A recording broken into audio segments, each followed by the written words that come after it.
கைவிடப்பட்டு எப்படி உடைந்த பாத்திரம் யாராலும் பயன்படுத்த முடியாதோ அதே மாதிரி சிலருடைய வாழ்க்கையும் இருந்து கொண்டிருக்கிறது.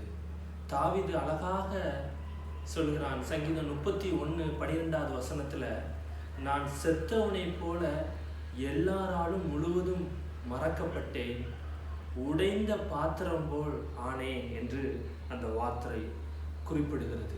பாருங்க, உடைந்த பாத்திரம் யாருக்கும் உதவாமல் இருப்பது போல சிலருடைய வாழ்க்கையும், நான் நல்ல நிலைமையில இருந்தேன், என்னால் அந்த இடத்துல நிறைய காரியத்தை நான் செய்து கொண்டிருந்தேன், நான் அந்த இடத்துல இல்லைன்னா அந்த இடம் வெறுமையாக இருக்கும், அதில் என்னுடைய பங்கு அதிகமாக இருந்தது, ஆனாலும் இப்போ மற்றவர்களால் நான் கைவிடப்பட்ட ஒரு சூழ்நிலையில் இருக்கிறேன் என்று சில பேர் எல்லாராலையும் மறக்கப்பட்ட ஒரு சூழ்நிலையில் இருக்கலாம்.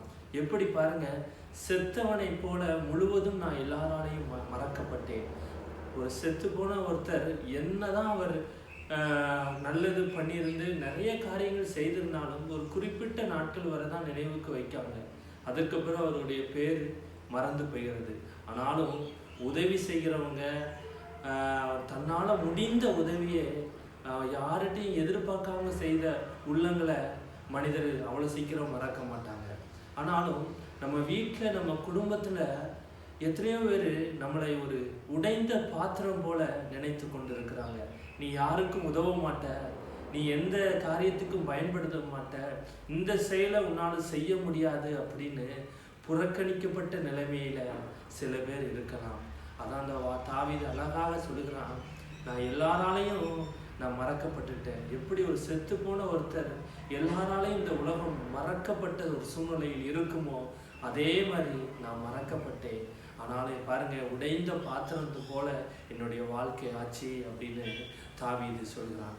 தாவீதுடைய நிலைமையை போல தான், ஒரு உடைந்த பாத்திரம் போல தான் உங்களுடைய வாழ்க்கை இருக்கலாம். குடும்பத்தில் நீங்கள் அந்த காரியத்தை செய்து கொண்டு இருந்திருப்பீங்க, ஆனால் இப்போ அதற்கு நீங்கள் தகுதி இல்லைன்னு ஒதுக்குவாங்க. இல்லை, நீங்கள் செய்து கொண்ட காரியத்தில் உன்னால் ஒன்றும் பண்ண முடியாது அப்படின்னு நீங்கள் செய்த காரியத்தில் ஒரு பலனையும் அவங்க எதிர்பார்க்காத மாதிரி பேசுவாங்க. அப்படிப்பட்ட ஒரு சூழ்நிலையில் மனிதர்களால் கைவிடப்பட்ட, மனிதர்களால் மறக்கப்பட்ட ஒரு சூழ்நிலையில் இருக்கலாம். பணம் இருக்கும்போது அநேக பேர் உங்களை தேடி வந்திருக்கலாம். இப்போ எதுவும் இல்லாத போது உங்களுடைய நினைவு இல்லாமல் உங்களுடைய பேர் எல்லாம் மறக்கப்பட்டிருக்கலாம். ஆனால் ஆண்டவர் சொல்கிறார், நான் உன் மேல் நினைவாக இருக்கிறேன். மனிதர்கள் மறந்து போகிறது அவங்களுடைய குணம், ஆனாலும் உன்னை நினைத்து கொண்டிருக்கிற தெய்வம் மறக்காத தெய்வன் ஒருவன் நான் இருக்கிறேன் என்று ஆண்டவர் வாக்கு கொடுக்கிறார். இந்த செய்தியை பார்த்து கொண்டிருக்கிற நீங்கள் ஏதாவது ஒரு காரியத்தில் மனிதர்களால் புறம் தள்ளப்பட்டு அற்பமாக எண்ணப்பட்ட ஒரு சூழ்நிலையில் இருக்கலாம். ஆனால் ஆவியானவர் கர்த்தர் சொல்கிறார், நீ குடும்பத்தில் நீ மறக்கப்பட்டிருக்கலாம், நீ வெளியே உலகத்தாரால் மறக்கப்பட்டிருக்கலாம், உன்னை அற்பமாக நினைத்திருக்கலாம். ஆனாலும் நான் ஒரு நாளும் உன்னை அற்பமாக நினைக்கல.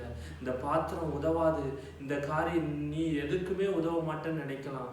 எப்படி ஒரு கல் யாருக்கும் உதவாத கல் தான் அந்த தலைக்கு மூலக்கல்லாக எண்ணப்படுகிறது. அதே மாதிரி ஆண்டவர் உங்களுடைய வாழ்க்கையை நிச்சயம் மாற்றுவார். நீங்கள் எதை பார்த்து யாரும் இல்லாத ஒரு நிலைமையில எல்லாராலையும் தள்ளப்பட்ட கல்லா உடைந்த பாத்திரமாக இருக்கலாம், ஆனால் கர்த்தர் நிச்சயம் உங்களை பயன்படுத்துவார். அதற்கான காலம் நிச்சயம் வரும். உங்களுக்காக நான் கண்டிப்பாக ஜெபிப்பேன். நீங்கள் ஜெபிக்கிற ஜெபம் கர்த்தர் அதை கேட்டு உங்களுக்கு விடுதலையும் கொடுப்பார். கர்த்தர் உங்களோடு இருப்பார், ஆசீர்வதிப்பார். ஆமென்.